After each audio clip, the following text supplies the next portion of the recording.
Généralement dans le monde, depuis près de 100 ans, des mines volontairement dispersées ou oubliées par des belligérants et des millions d'obus et d'autres munitions non explosées comptent parmi les principales séquelles de conflits armés. Chaque conflit armé doit être suivi d'un travail de déminage, qui s'étend parfois sur des décennies. On peut distinguer le déminage militaire du déminage civil ou humanitaire, qui se fait au retour de la paix ou sur des territoires épargnés par les combats, et qui peut être réalisé par des institutions spécialisées, en général fondées par des anciens démineurs militaires. Le déminage désigne un ensemble d'actions visant à l'élimination des mines terrestres ou navales d'une zone. Il consiste à détecter puis retirer les mines.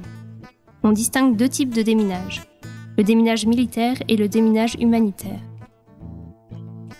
Au sens large, il s'agit de la recherche, de la neutralisation, de l'enlèvement ou de la destruction des munitions, mines, pièges, engins et explosifs susceptibles de poser problème pour la sécurité ou pour l'environnement. Le déminage humanitaire est la composante la plus importante de la lutte anti-mine et couvre un large éventail d'activités telles que les enquêtes techniques, le marquage des zones suspectes, la dépollution et la destruction des mines ou munitions non explosées et la remise des terrains déminés. Le déminage fait donc partie d'un processus plus complet du déminage humanitaire. Il est codifié et réglementé par les normes internationales de lutte contre les mines et rédigé par le Centre international de déminage humanitaire à Genève pour le compte des Nations Unies. Aujourd'hui, nous allons mener une enquête exclusive dans l'un des pays les plus affectés au monde, le Tchad. Pays de Toumaï, berceau de l'humanité, le Tchad est un pays d'Afrique centrale couvrant une superficie de 1 284 000 km². Il a connu dans un passé récent une histoire tumultueuse, marquée par de multiples conflits armés dont les séquelles sont aujourd'hui encore restées malheureusement vivaces. Ces conflits ont semé tant de mines et autres engins non explosés à travers ces vastes étendues pendant presque un demi-siècle. La guerre entre la Libye et le Tchad a été suivie par des affrontements de groupes rebelles face aux forces gouvernementales depuis les années 60. La plupart de ces combats se sont déroulés dans les régions du nord et de l'est du pays. C'est un pays qui a connu une longue guerre. Le Tchad a acquis son indépendance en 1960 et la première guerre est partie en 1963. La présence de ces engins mortels, enfouis dans le sol, a non seulement perpétué la psychose de la guerre, mais constitue aussi et surtout un obstacle réel au développement des activités socio-économiques, en soustrayant de facto d'importantes régions à la dynamique de développement et de lutte contre la pauvreté engagée dans le pays par le programme du chef de l'État, son Excellence, le président Idriss Déby Itno.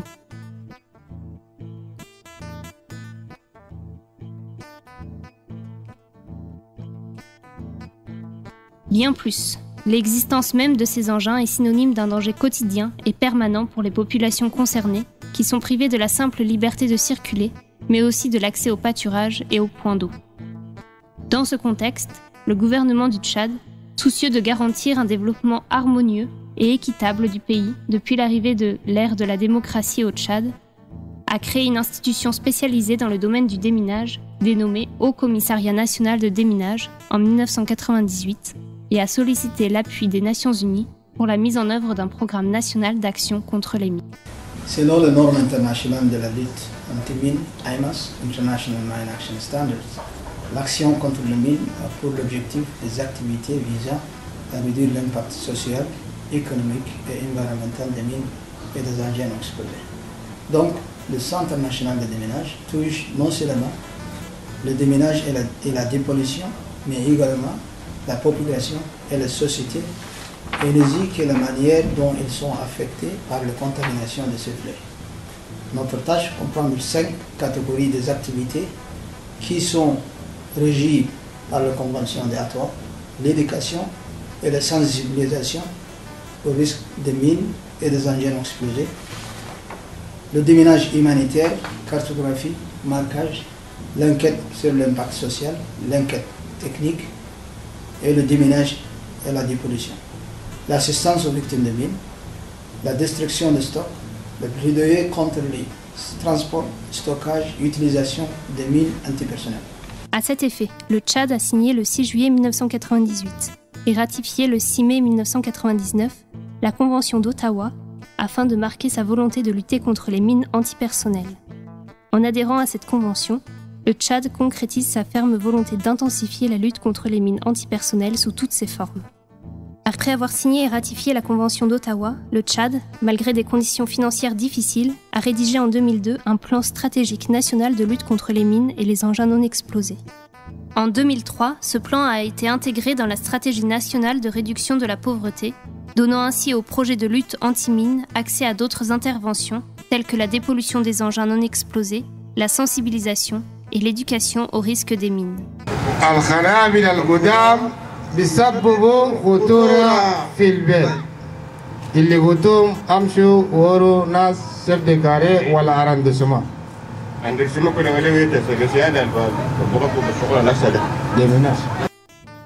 L'élimination des mines et autres engins non explosés constitue aujourd'hui un préalable à la mise en œuvre de nombreux projets de développement au Tchad.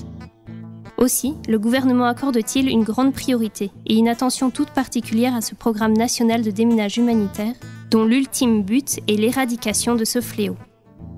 Cela permettra à la population concernée de bénéficier des projets humanitaires et de développement. Le Haut Commissariat national du déminage est constitué des meilleurs démineurs et EOD qui sont régulièrement formés grâce au financement des États-Unis d'Amérique, qui s'inscrit dans le cadre du renforcement des capacités.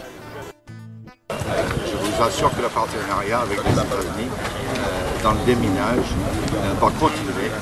Nous sommes des soutiens fermes du centre de déminage et nous allons continuer à chercher des mécanismes pour développer le partenariat qui existe afin de vous accompagner dans la lutte contre les mines jusqu'à la dernière mine soit retirée du sol.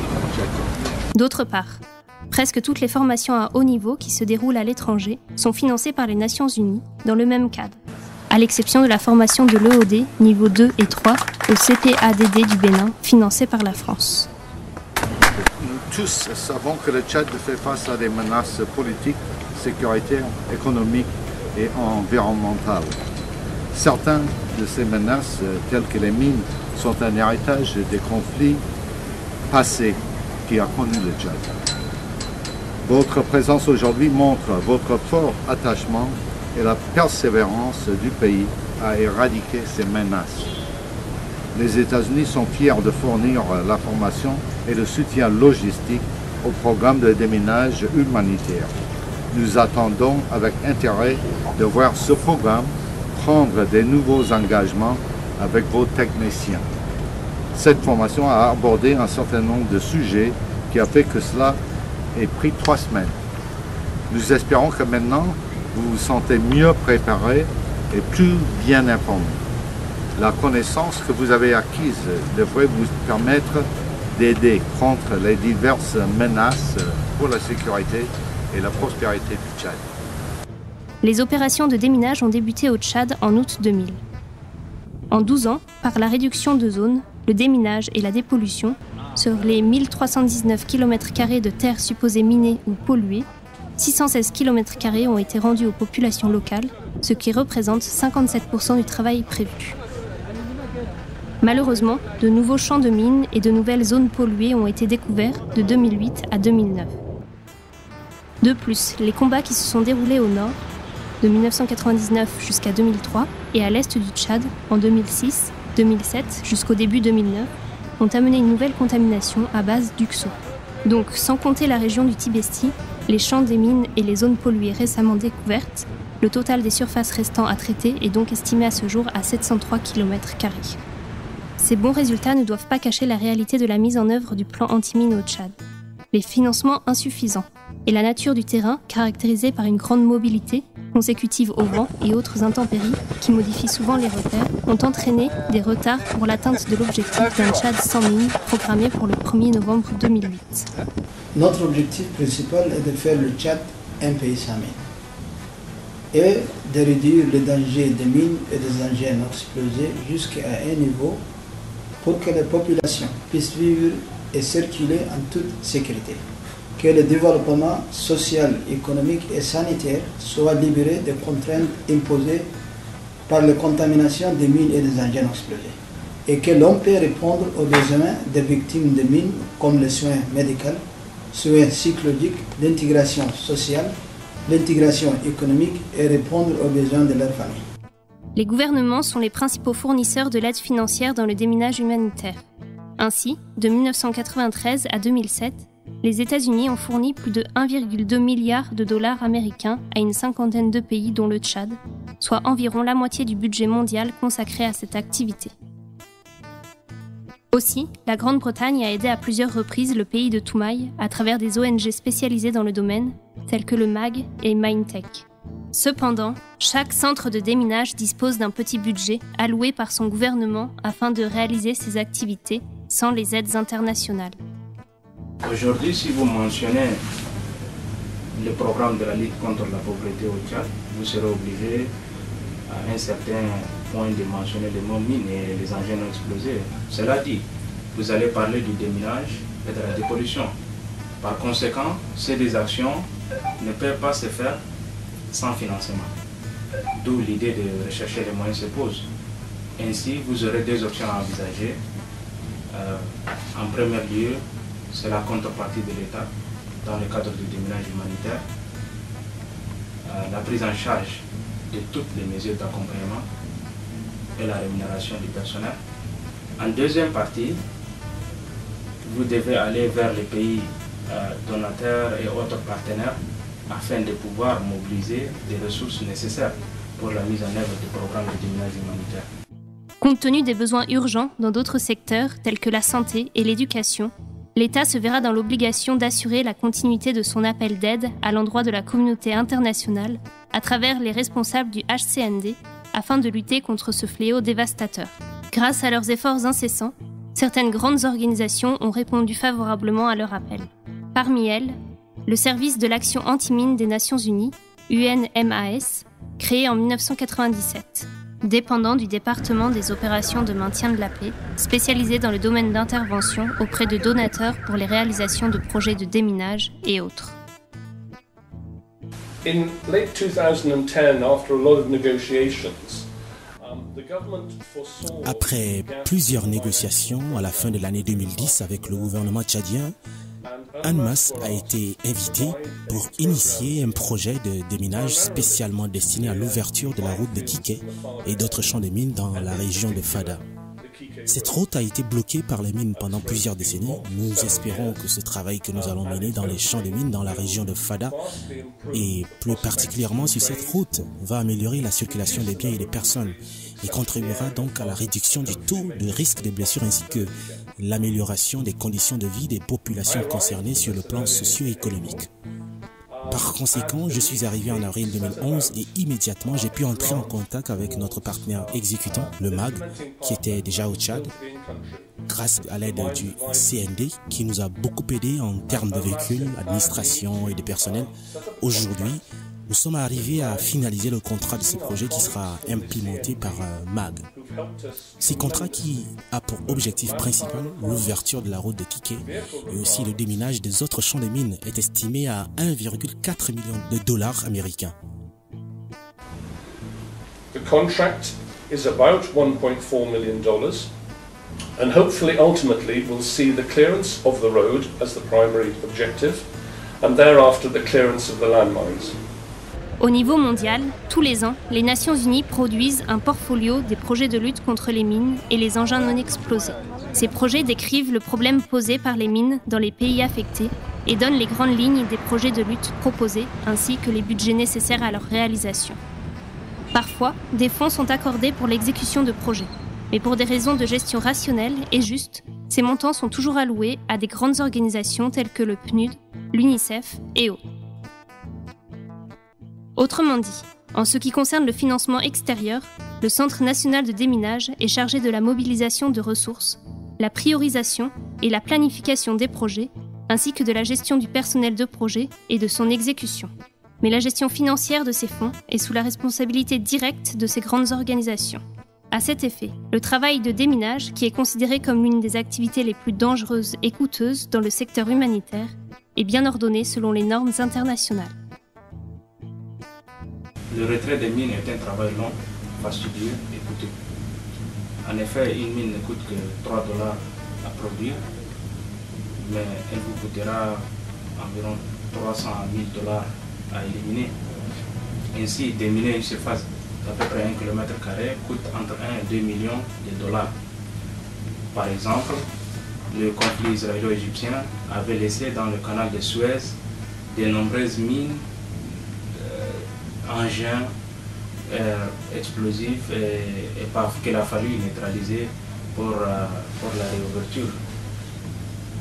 Une coopération entre les armées et des mineurs des États-Unis, du Royaume-Uni, de la France et d'Égypte qui a permis de nettoyer ces restes. Elle a coûté plus cher que le percement du canal, considéré comme un des chantiers les plus difficiles et titanesques. Les déminages nécessaires pendant et après la Seconde Guerre du Vietnam auraient coûté encore plus cher à cause des millions de mines, munitions non explosées, bombes, obus, mines, grenades, pièges, etc. Éparpillés dans les champs et la jungle, notamment par les deux belligérants. Il existe plusieurs organisations non gouvernementales spécialisées dans le déminage humanitaire, dont Mines Advisory Group, Minetech, Handicap International, HELP, Fondation Suisse de déminage et d'autres qui ont déjà apporté leur concours significatif dans le cadre du déminage humanitaire au Tchad. Ici au Tchad, nous sommes présents avec nos projets de déminage depuis 2004, avec quelques ruptures. Et depuis ce temps-là, on fait notre travail en proche partenariat, proche collaboration, coordination avec le CND, le Centre national de déminage. Actuellement, on a un projet de déminage qui se passe à Fada, à l'Ennedi. Là, on fait la décontamination d'une champ de mine qui bloque une route très importante à partir de Fada vers Kalaït. Et cet déminage est très important pour l'économie locale de ces régions-là parce que les camions doivent faire une grande déviation pour arriver à la destination. Et avec cette ouverture de cette champ de mine, de cette route, on va avoir un avantage très important pour l'économie, mais pas seulement pour l'économie. Bien sûr, aussi, on va diminuer drastiquement le risque pour la population et inclure ces batailles pour n'avoir plus des accidents avec les mines. Le terme dépollution est utilisé à partir du moment où l'opération de nettoyage requise n'inclut pas de déminage. Écoutez, je voudrais rappeler que si les mines antipersonnelles tuent, mutilent et traumatisent, d'autres engins contribuent aussi à alimenter la comptabilité macabre des victimes de ces fléaux. C'est pourquoi il est aussi souhaitable d'accorder la même importance à celles-ci et aux engins non explosés. Par exemple, les UXO, c'est-à-dire les engins non explosés, font parfois plus de dégâts, surtout chez les nomades et les cultivateurs dans les zones rurales. Le processus de dépollution d'un champ de bataille se déroule en 5 phases. La première phase est la reconnaissance générale. Durant cette phase, les équipes de la collecte de données déterminent le type de zone ainsi que la menace. La deuxième phase sera la reconnaissance technique. Cela permet de définir le type de contamination par UXO sans ambiguïté. Ensuite vient le marquage de zone afin de déterminer les limites et le périmètre de la zone polluée. Celui-ci inclut le repère de base et les points de changement de direction. En quatrième partie, il y a la dépollution. C'est la détection et le relevage de tous les UXO dans la zone contaminée marquée, aussi bien en surface qu'en sous-surface. Et finalement, le rapport, basé sur l'achèvement ou la suspension du chantier, il doit être précis et compatible avec l'IMSMA. Une fois que le chantier de dépollution est achevé, un rapport d'achèvement du chantier est établi, ainsi que le nombre et le type de munitions collectées avant la démolition. Il existe différents modes de démolition. La démolition en fourneau consiste à détruire des munitions transportables de types et de calibres différents sur un même site et en une seule fois. La destruction isolée et la destruction des mines et des UXO de types et de calibres différents sur place et individuellement. Comme c'est un travail dangereux et très risqué, les EOD procèdent minutieusement aux étapes suivantes. D'abord, l'équipe constitue un fourneau. Le fourneau est une fouille à parois verticales, à section carrée, et d'une profondeur telle qu'un bourrage minimum de 0,60 m de terre sans cailloux, car ils peuvent devenir des projectiles, puisse être réalisé. Ensuite, le chargement des munitions à faible rendement explosif ou de petit calibre constitue l'assise du fourneau. Les munitions à fort rendement, telles que les mines et les obus explosifs, forment les conduits supérieurs. Les obus WP seront détruits à part. La troisième étape sera l'amorçage. La double mise de feu, double amorçage et double transmission de la détonation est préférable à la mise de feu simple. Toutefois, et pour des raisons de disponibilité d'artifice, le chef d'équipe peut décider de mettre en œuvre une mise de feu simple. La transmission de la détonation s'effectue par un cordeau détonant et explosif aux différents étages du fourneau sur les munitions. Le nombre de projectiles ainsi amorcés est plus important. Une couverture d'explosifs, telle qu'un tapis de mine AC, suit et permet d'écraser la charge vers le bas et de briser les munitions. Après la destruction, la recherche d'éventuels projectiles amorcés et projetés par l'explosion est effectuée. Ceux-ci sont aussi dangereux que des engins tirés non explosés et sont détruits sur place, un par un. Enfin, la projection des éclats. Les éclats des engins explosifs peuvent être projetés à des distances considérables de l'ordre de 700 mètres pour les obus de 90 mm, 800 mètres pour les obus de 120 mm, 1000 mètres pour les obus de 155 mm et plus de 1000 mètres pour les bombes.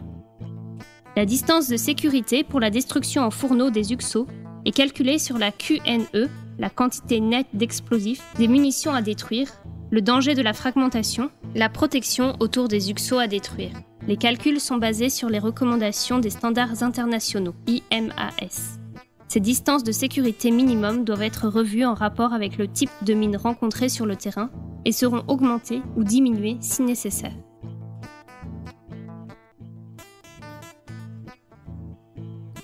Assisté par les Libyens à plusieurs reprises par des matériels de déminage et véhicules 4x4, le centre a pu déminer en totalité la région d'Ounyanga et ses environs. Actuellement, le centre se prépare pour un autre grand projet de déminage destiné à la région de Wadi Doum et Fada, sur financement tchado-libyen.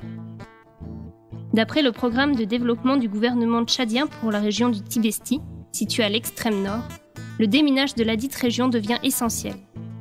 Par conséquent, le HCND a priorisé les activités de déminage et de dépollution de cette année pour la région.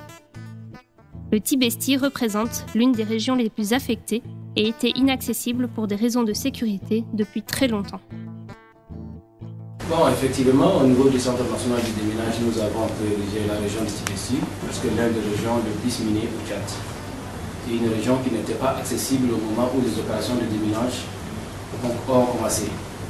Cette fois-ci, comme la région était accessible, nous avons accentué toutes nos opérations dans cette région et nous avons effectué plusieurs missions, dont une mission technique qui est déjà effectuée par l'ONG MAC et une formation de 160 démineurs, à moitié payée aussi par le Japon et une partie aussi payée par l'État tchadien.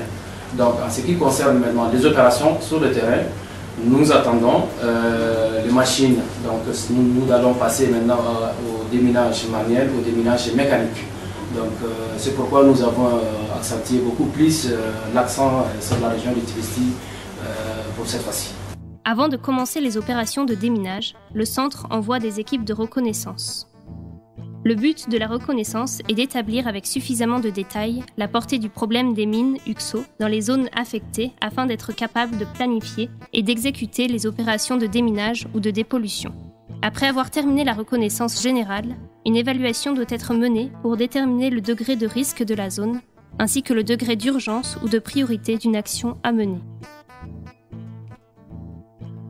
Ensuite, les préparatifs du projet commencent par l'équipement des démineurs, des tenues de travail adaptées aux conditions climatiques de la région. Des chaussures solides ne contenant pas de métal sont aussi portées. Des vêtements contre la pluie seront disponibles. Ils seront portés lorsque la nécessité s'en fera sentir.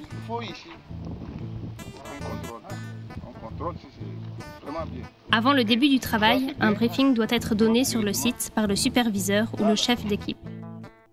Tout le personnel travaillant sur le site doit y participer.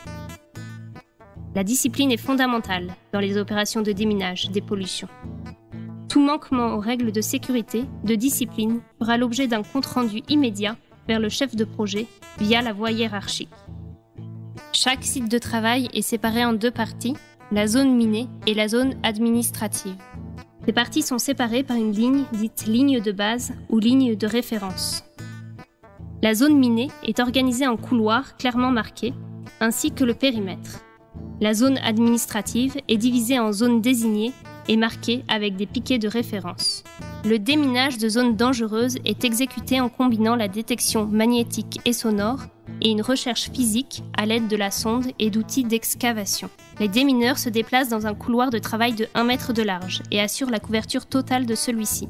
Cette méthode est souhaitable pour les zones où l'on risque de rencontrer des mines non métalliques ou contenant peu de métal. Elle peut être inefficace lorsque le terrain est fortement contaminé par des fragments métalliques. Pour déterminer le meilleur détecteur à utiliser dans un théâtre d'opération,